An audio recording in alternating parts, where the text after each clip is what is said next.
తనుజకి కళ్ళతో చూడలేదా, చెవులు తిని పడతలేదా? ఆమెకి 2 వారాలు ఇమ్యూనిటీ వచ్చిందంట. మరి ఇంకా ఉన్నారుగా కెప్టెన్ కావాల్సిన బర్నీ గారు, మళ్ళీ ఇంకొక ఆయన ఎవరు, 3 ఇద్దరు ఉన్నట్టుంది ఇంకా. అయితే మరి ఏం పోయింది ఆమె?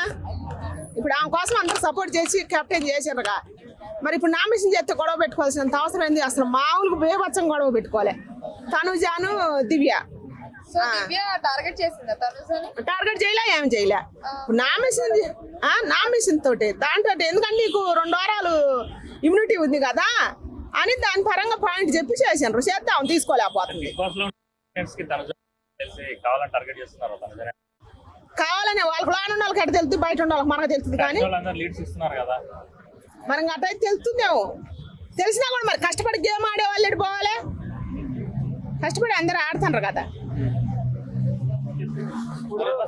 కప్పు తనుజాకే అంటున్నారు ఆడియన్స్, చాలా మంది కింద కామెంట్స్ పెడుతున్నారు. నేనేమనుకుంటున్నానంటే ఇమానిల్ ఫస్ట్ నుంచి ఉన్నాడు కదా, ఇమానిల్ కి కప్పు రావాలని నేను అనుకుంటున్నా. మీరేమనుకుంటున్నారు? నేను కూడా ఇమానిల్ కే రావాలనుకుంటున్నా. మరి కష్టపడి గేమ్ ఆడే వాళ్ళకి ఇవ్వకపోతే తనుజాకి ఇవ్వాలనుకున్నప్పుడు తనుజాని ఒక్కదాన్నే పెట్టాలి బిగ్ బాస్ లో. వీళ్ళందరినీ పెట్టడం ఎందుకు? అంటే మిగతా వాళ్ళందరూ గొర్రెలు అనుకోవచ్చా? మరి గొర్రెలే మరి. ఇంకా గొర్రెలు కాదు నానా. ఇప్పుడు చూసే వాళ్ళని న్యాయం మాట్లాడాలి. అందరు గేమ్ ఆడుతున్నారు కాబట్టి అందరూ దాంట్లో పోయింది ఒక గుర్తింపు కోసమే కదా. కష్టపడుతున్నారు అందరూ, దాన్ని చూసి ఇవ్వాలి. కానీ ఏ కష్టం లేకుండా తనుజాకి ఇత్తేటి మొఖం. 11th వీక్ కెప్టెన్ రీతు అంట, ఈ ఒపీనియన్ ఏంటి? కష్టపడి ఆమె కూడా గేమ్ ఆడుద్ది కదా. నిజంగానే గేమ్ రీతు అను బర్నీ గారు వీళ్ళిద్దరు కాలే. మరి దానికోసమే ఆమె 2 వీకులు ఇమ్యూనిటీ ఉందనే చెబుతుంటే ఆమె తీసుకోలేకపోతుంది. దివ్య చేయడం బాగానే ఉంది, కాకపోతే ఆమె తీసుకోలేకపోతుంది. ఇద్దరు గొడవ వేసుకున్నారు, బేభత్సంగా వేసుకున్నారు. అంటే ఇప్పుడు తనుజకి 2 వారాలు ఇమ్యూనిటీ ఇవ్వడం ఏమైనా కరెక్ట్ అంటారు? మరి చాలా మంది కెప్టెన్స్ అయ్యారు కదా, వాళ్ళకి ఇవ్వచ్చు కదా. మరి 2 వారాలు ఇమ్యూనిటీ ఇవ్వలేదు కదా, ఈమె ఒక్కదానికి అంత స్పెషల్ అవసరం అంటారా? ఎందుకంటే ఆమె బిగ్ బాస్ బేట కాబట్టి ఇచ్చారు. మరి ఇంకా బయట అందరూ అనుకుంటారు ఆమెకి కప్పు ఇవ్వాలని, మరి అందుకనే ఇచ్చారు. మరి అటు ఇటు ఏంది? మరి ఇప్పుడు కష్టపడి చివరి దాకా ఆడేవాళ్ళు ఇంక వీళ్ళంతా గొర్రెలేనా?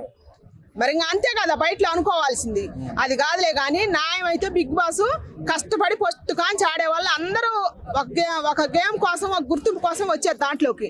అందరూ కష్టపడి ఆడుతున్నారు కాబట్టి గేమ్ పరంగా చూసి ఓట్లేసి గెలిపించుకోవాలా. మరి డిమాండ్ పవన్ గెలిచే ఛాన్స్ ఉందా? మరి చాలా బాగా ఆడుతున్నాడు అన్ని విషయాల్లో. డిమాండ్ పవన్ గెలిచే ఛాన్స్ లేదు, ఏమి లేదు. ఫస్ట్ కాంచి ఇమానియల్దే ఉంది కాబట్టి ఇమానియల్కి ఇస్తేనే బాగుంటది ఈ సీజన్ కి. పవన్ కళ్యాణ్ మీద ఇప్పుడు బాగా ఉట్టు పడుతుంది, మంచి గేమ్ ఆడుతుందని ఆడుతుంది ఈ మధ్య. ఆడితే మరి మన ఫస్ట్ కాంచి ఇవ్వాలి. ఆర్మీ కళ్యాణ్ కాదులే, ఆర్మీ కళ్యాణ్ ఆడుతుండు, డిమాండ్ పవన్ ఆడుతుండు, రీతు సోదరు ఆడుతుంది, ఆడపులి. గేమ్ పరంగా చూసుకుంటే అందరు ఆడుతున్నారు కానీ దాంట్లో ఇన్నే దొక్కలే. ఫస్ట్ కానీ చూసుకోవాలి చివరి దాకా. రీతు చౌదరి మీద ఉన్న నెగిటివిటీ తగ్గింది ఫస్ట్ కంటే. ఇప్పుడు రీతు చౌదరి కూడా విన్ అయ్యే ఛాన్సెస్ ఉన్నాయంటారు, మీరేమంటారు? ఉండొచ్చు, ఉండొచ్చులే. కానీ మన వాళ్ళ అమ్మ వచ్చింది, డిమాండ్ పవన్ కొద్దిగా తక్కువ చేసింది. అయ్యా నాకు కొద్దిగా బాధ అనిపించింది. వాళ్ళ అమ్మ వచ్చి కొద్దిగా మళ్ళీ ఇంకొద్దిగా నెగిటివ్ చేసింది అనమాట. ఏమన్నట్టు రీతు సోదరు, నేనే డిమాండ్ పవన్ ని. ఎందుకంటే వచ్చింది సరిగ్గా ఇద్దరు సరిగ్గా చూసినట్టయితే బాగుండేది. ఆడ కొద్దిగా డిమాండ్ పవన్ అలిగి కూర్చుండు కదా, తేడా చూపించింది. అట్లా ఎమోషనల్ గా వచ్చినప్పుడు బిగ్ బాస్ లో మీరు ఏమైనా ఫీల్ అవుతారా మేడం? మీరు కూడా ఫీల్ అయినా బాగుంది. ఎందుకంటే తనుజ వాళ్ళ నాన్న రాలేదని ఇప్పుడు బర్నీ గారు కూతురు వచ్చినప్పుడు వాళ్ళిద్దరు, బర్నీ గారు వాళ్ళ కూతురు ఇద్దరు ఏడ్చుకున్నారు కదా. దాని గురించి తనుజ కూడా వాళ్ళ నాన్న గుర్తు వచ్చినట్టుంది, ఏడ్చింది. అది జెన్యూనిటీ ఉన్నట్టే కదా, చూడొచ్చు. మరి తనుజ బాగా ఓవర్ గేమ్ ఆడుతుంది అంటున్నారు, దాన్ని మీరు ఎలా చూస్తారు? ఓవర్ గేమే ఆడుతుంది తనుజ. అరిస్తే రీజనే ఉండదు అసలు, గోల చేస్తుంది బేభత్సంగా. తనుజ గెలవద్దు దయచేసి, నా మాటిని కష్టం చూసి ఓటేయండి. ఎవరికైనా ఫస్ట్ కానీ ఎవరు దాకా ఎవరు ఉంచిండ్రు అట్ట ఆమెని మరి చెబుతలే.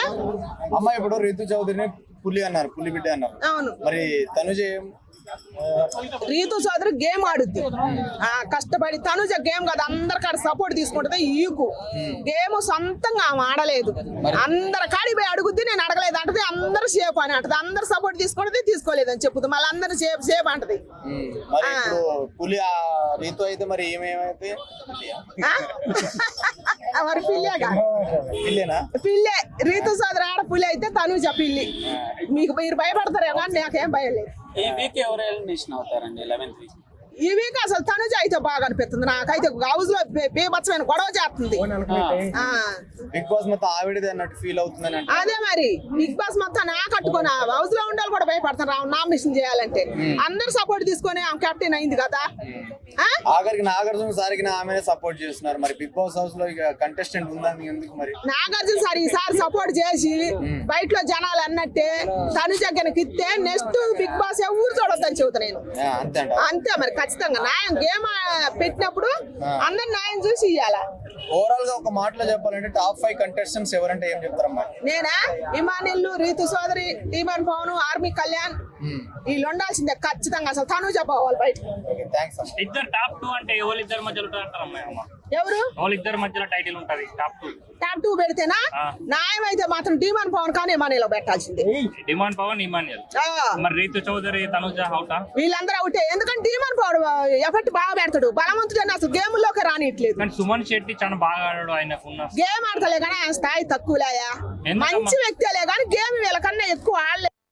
అతి తెలివితేటలు ఎక్కువ చూపిస్తున్నా అంటున్నారు. ఎవరు సుమన్ శెట్టి అత్తేలి కాలే కానీ మంచితనం ఎక్కువ చూపిస్తాడు.